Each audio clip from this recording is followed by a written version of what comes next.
মাছের জন্য আমি কড়াই বসিয়েছি। এবার কড়াইতে আমি তেল দেবো।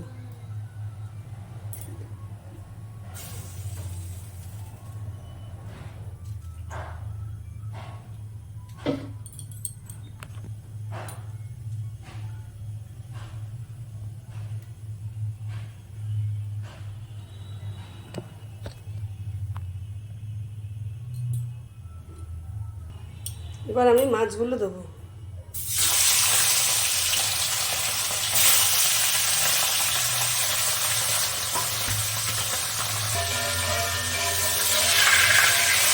আমি মাছগুলোকে উল্টে দিচ্ছি। এইভাবে করে আমি সম্পূর্ণ মাছগুলোকে আমি ভেজে নেব। তেলের ভেতরে আমি কালো জিরেটা ফোড়ন দিয়ে দিলাম। এর মধ্যে আমি সর্ষে পোস্ত দিয়ে দেবো।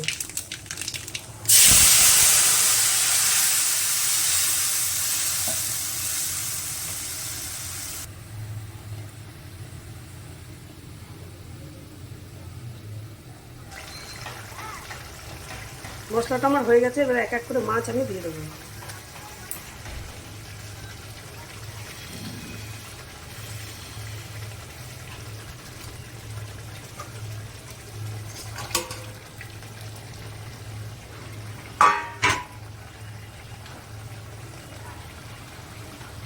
আমি জল দিয়ে দিয়েছি মাছের ভেতরে। মাছটা ভালোভাবে ফুটে আসলে আমি নামিয়ে দেবো। মাছ আমার রেডি। এবার আমি মাছটাকে নামিয়ে দিচ্ছি।